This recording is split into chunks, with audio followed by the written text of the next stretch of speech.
वंदे मातरम। प्रगति, कैसे हैं आप सब? 10 मिनट शुरू सर, मेरे स्लाइडर में को दे दीजिए।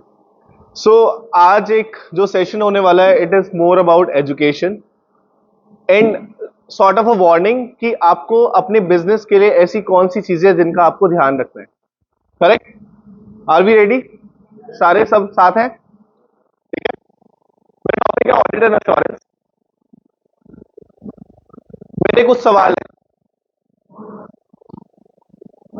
जो सिर्फ कयामत के रोज पूछूंगा तुमसे, और कयामत ना आए इसलिए आज पूछ रहा हूं। आप लोग कितने लोग आप में से जीएसटी में रजिस्टर्ड है? एक बार हाथ खड़ा करेंगे तो आपको पता है कि आपने सही अमाउंट में जीएसटी अपने कस्टमर से कलेक्ट किया और सही अमाउंट में जमा करवाया। कितने लोग जानते हैं कि हमने जो किया सही किया? ये आप लोगों को पता है, आपके अकाउंटेंट को पता है, अकाउंटेंट को। ठीक है। अच्छा, एक चीज और, हमेशा इस चीज को ध्यान में रखिएगा, क्या करने वाला अपनी गलती पकड़ेगा? किसी भी चीज को करने वाला अपनी गलती बताएगा? हाँ या ना? राइट। दूसरा सवाल, कहीं आपने इनपुट टैक्स क्रेडिट तो नहीं ले लिया ब्लॉक क्रेडिट का? अब लोग मेरे से सवाल पूछेंगे ब्लॉक क्रेडिट क्या होता है। आप कितने लोग आप अपना रेस्टोरेंट में खाना खाने जाते हैं? एक बार हाथ खड़ा करेंगे। और उसी अमाउंट को आप अपनी एक्सपेंसेस के अंदर एंटर करते हैं? बिजनेस एक्सपेंसेस में कितने लोग एंटर करते हैं? कहीं ऐसा तो नहीं है आप उसका क्रेडिट ले लेते हैं जो जीएसटी लगा होता है 5%? अगर आप ये कर रहे हैं तो आप एक बहुत बड़ी गलती कर रहे हैं।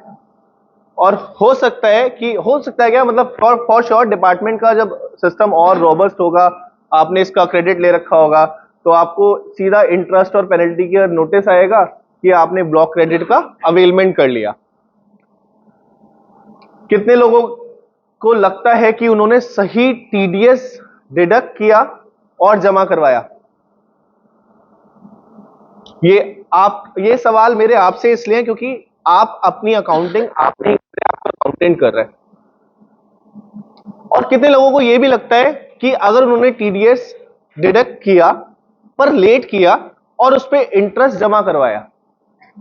एक और सवाल, अच्छा ये सवाल सबके लिए, मैम आपके लिए स्पेशली, आप कैश में कितना पेमेंट कर रहे हैं? क्या आपको पता है इस अमाउंट पेमेंट पे भी कोई लिमिट है? नहीं, बताऊंगा। और क्या आपने कैश में लोन लिया है? तो ये बहुत सारे सवाल हैं। ये सवाल मैं आपसे इसलिए पूछ रहा हूं, क्योंकि आप ट्रांजैक्शन तो कर चुके होते हो और आप अपने अकाउंटेंट को कहते हैं कि भाई इसको एंटर कर दे, ठीक है, पर उसको चेक कौन कर रहा है? कोई चेक कर रहा है उसको? कोई ऑडिट कर रहा है? आपको लगता है कि इससे पहले ही मैं ऑडिट करवा लूं, मतलब डिपार्टमेंट के आने से पहले मैं इसका ऑडिट करवा लूं? तो आपको क्या लगता है ये चीज कि अगर आपने कोई चीज करी तो आप उसको गलत भी कहेंगे? राइट? आपका बिजनेस जो है आपकी पर्सनल आइडेंटिटी से अलग है, तो आप हमेशा ये ध्यान रखिए कि उसके अंदर आप अपने जीवन में गलती कर सकते हैं और बिजनेस में गलती करने के लिए दंड है, पेनल्टीज हैं, प्रोविजंस हैं। तो कौन चेक करेगा उसको? वो मैं करूंगा, आपका ऑडिटर। मैं भी हो सकता हूं, कोई और भी हो सकता है। तो पॉइंट मेरा ये है कि जो भी आप बुक्स ऑफ अकाउंट्स अपने मेंटेन कर रहे हैं, जस्ट मेक श्योर आप उनका ऑडिट करवाएं। तो अब आपका सवाल आएगा कि ऑडिट होता क्या है? What is audit? पहला वर्ड क्या लिखा हुआ है? वेरिफिकेशन। दूसरा इंस्पेक्शन और एग्जामिनेशन। किसी भी चीज का, किसी भी ट्रांजैक्शन का वेरिफिकेशन, उसका इंस्पेक्शन और उसका एग्जामिनेशन। हो सकता है तीनों वर्ड आपको सेम लगे, बट इसके मायने अलग अलग है। ऑफ एन एंटायर ऑर्गेनाइजेशन, अगर आपको लगता है कि मेरा पूरा ऑर्गेनाइजेशन का इंस्पेक्शन, वेरिफिकेशन, एग्जामिनेशन होना चाहिए, या एक स्पेसिफिक फंक्शन का, हो सकता है आप सिर्फ अपने कैश का वेरिफिकेशन करें। आप रोज जाके गले में चेक करते होंगे कि कैश कितना बड़ा है, और आज कैश इकोनॉमी थोड़ी कम होती जा रही है, but this has been a regular course of action that a business person used to do, right? अब ये चीज करनी क्यों है? To ensure compliance. अब कंप्लायंस क्या होता है? अगर आपने जीएसटी का रजिस्ट्रेशन लिया तो आपको उसकी जीएसटीआर 1 टाइम से फाइल करनी है, उसकी जीएसटीआर 3 भी फाइल करनी है, आपको 2A के अंदर इनपुट कितना आ रहा है वो देखना है, आपको टीडीएस की रिटर्न फाइल करनी है, आपने जितने भी लीगल कंप्लायंसेस हैं वो फुलफिल करने हैं। तो क्या आप सही कर रहे हैं? ये आपका अकाउंटेंट बताएगा हाँ मैं सर सही कर रहा हूं। बट अगर आप चाहते हैं कि आपका बिजनेस ग्रो करे और ग्रो कर रहा है तो जस्ट मेक श्योर कि उगते सूरज को जब सब सलाम करते हैं तो डिपार्टमेंट उगते हुए सूरज को सबसे पहले निगाह में देखता है और वो ये देखता है कि आपने क्या अपने कंप्लायंसेस पूरे टाइमली करे हैं या नहीं। तो वो कौन कैसे इंश्योर करेंगे? आप रेगुलर चीजों का ऑडिट करवा के। तो इंश्योर नो फ्रॉड और एरर एग्जिस्ट। अब मैं फ्रॉड और एरर की जब बात आती है तो मैं नेक्स्ट स्लाइड में एक चीज बताऊंगा। कभी कभी बिजनेस पर्सन क्या करते हैं कि मेरा ना टर्नओवर ऊपर दिखना चाहिए, तो क्या करें सर? सेल बढ़ा देते हैं। ठीक है, आपने 10 लाख की सेल कैसे बढ़ाई? हो सकता है आपने फिक्टिशियस सेल इंक्रीज करने की कोशिश करी हो। ये 10 लाख का अमाउंट है जो आगे स्लाइड दिखाऊंगा मैं आपको, आप सबको। You must be aware of that scam. To ensure no material misstatement exist. कोई भी ऐसी जो जरूरी मिस स्टेटमेंट है वो कहीं आपकी बुक्स में तो नहीं है, तो वो कौन पकड़ेगा? हमेशा जो काम कर रहा है वो कभी नहीं कहेगा मैं गलत हूं, तो आपको कोई बाहर का ऐसा प्रोफेशनल हायर करना पड़ेगा जो ये आपको इंश्योर करे, जो इंडिपेंडेंट हो, जो आपके डिसीजन से इन्फ्लुएंस ना हो। अगर आप उसको फीस दे रहे हैं तो पर आप उसको एक लिबर्टी भी दे कि सर जितनी गलतियां हैं उतनी निकाल दो। जैसे टीचर के पास जाके कहते हो सर मेरा बच्चा गलत है, तो आपका जो बिजनेस है वो आपका बच्चा ही है, जितनी गलतियां निकाल के उसको जितनी जल्दी सुधारोगे उतना बेहतर है। कितने लोग जानते हैं इसके बारे में, सत्यम स्कैम के बारे में? सत्यम स्कैम के बारे में सुना किस किसने है? 2009 या 10 में हुआ था, राइट? जो रामलिंगम राजू थे उन्होंने क्या किया?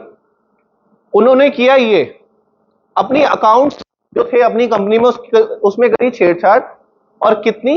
नियरली 7,000 करोड़ की। वो क्यों करी? सिर्फ अपनी सेल इन्फ्लेट करने के लिए।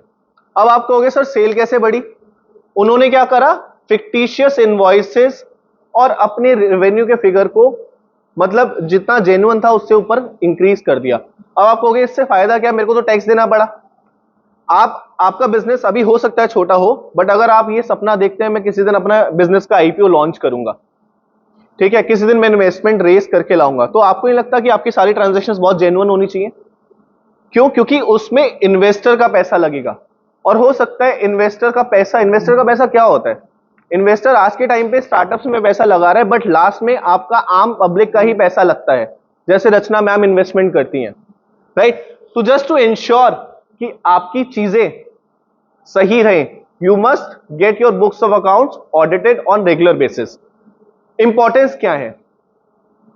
आपके इंटरेस्ट और पेनल्टीज बचेगी, आपकी वर्किंग कैपिटल असेसमेंट होगी।